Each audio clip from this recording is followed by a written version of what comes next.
Hi, it's me again, with more pleasant thoughts.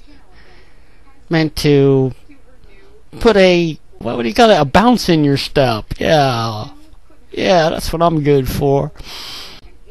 To ease your worried mind and to give you a peace of mind. Yeah, so it's like no rest for the wicked.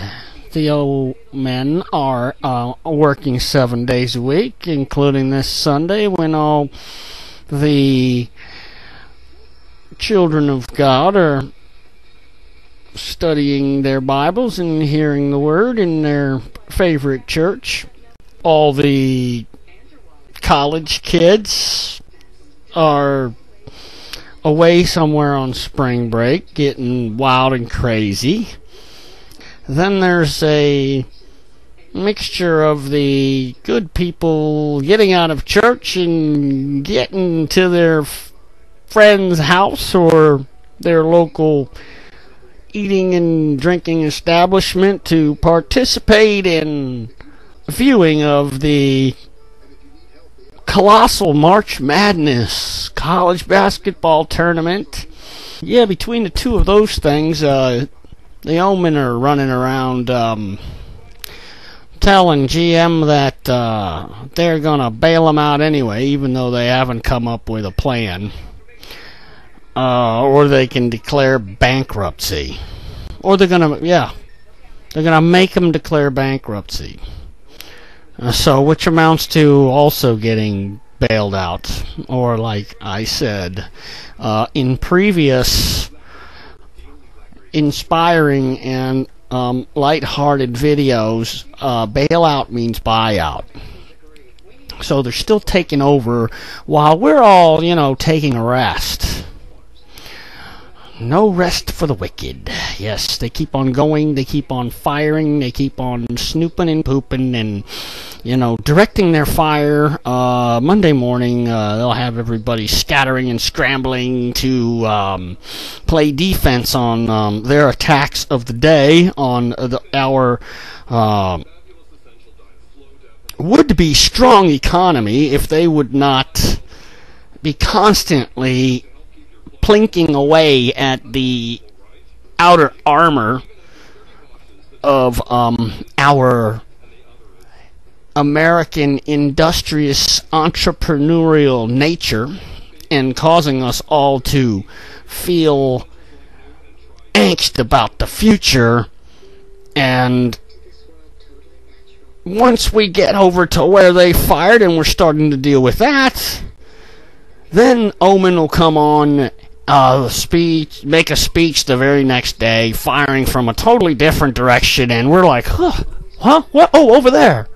And then the next day, Omen will come on TV the next day and make another speech. This is crucial. This needs to be dealt with immediately. Bold and swift. And then we'll go running over there and deal with that and debate whether we should be done or not.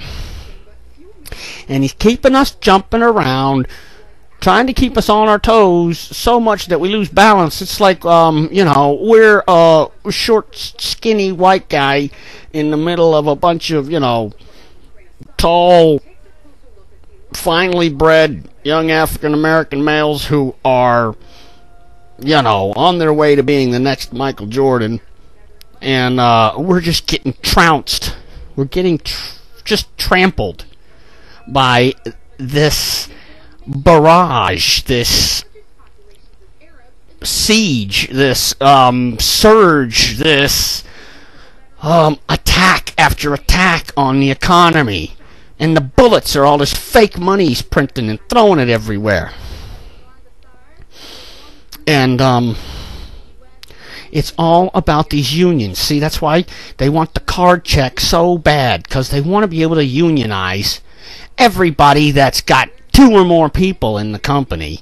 Of course, they're not going to, mess with them, because all those companies will go under once the big dogs with hundreds and thousands of employees in it that have not yet been unionized are unionized, and then those people, because of their pay, contracts and their negotiations for this and that benefit and retirement and legacy costs. That's the the official, I guess, legalese term for, paying for benefits of retired workers who haven't been there, who have been out of work who have been retired longer than they ever even worked for the company, still getting a monthly paycheck and still getting health care from the company. And yeah, I know the company made that deal, but that was back in the day, when they thought that deal could be made. Haven't you ever made a deal that you couldn't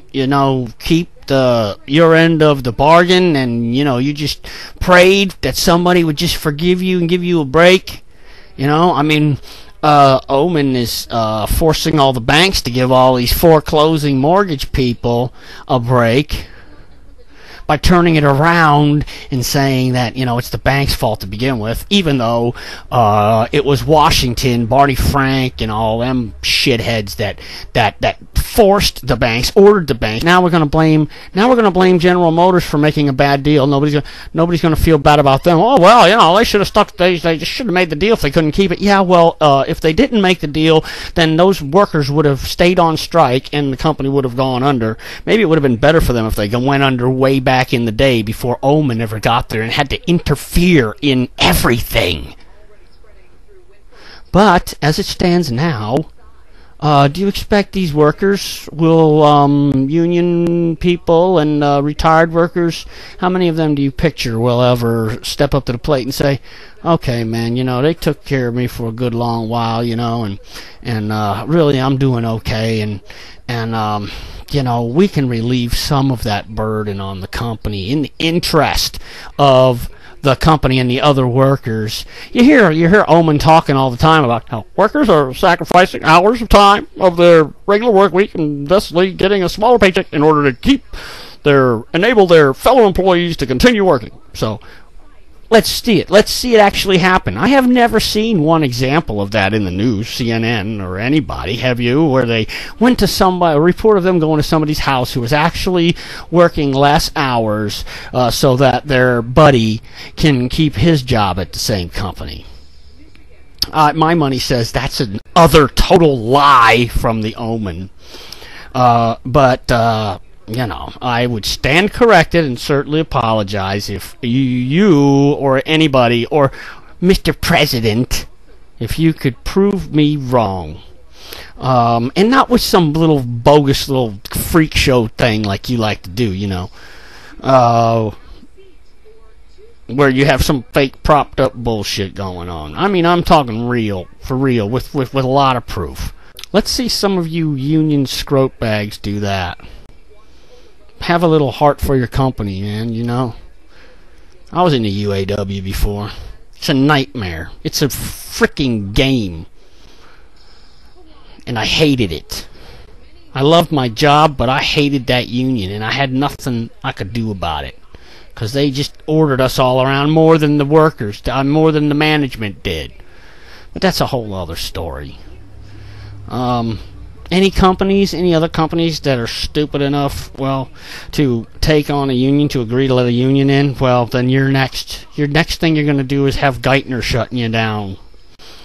If you're a big enough company, Walmart, don't do it, Walmart. I mean, you can say goodbye to like $10 DVDs that, when you see the price tag at Walmart says $10 and then you go to the cash register and it rings up as $7, those days will be gone. Companies keep the unions out and no on the card check. And I guess that's it for now.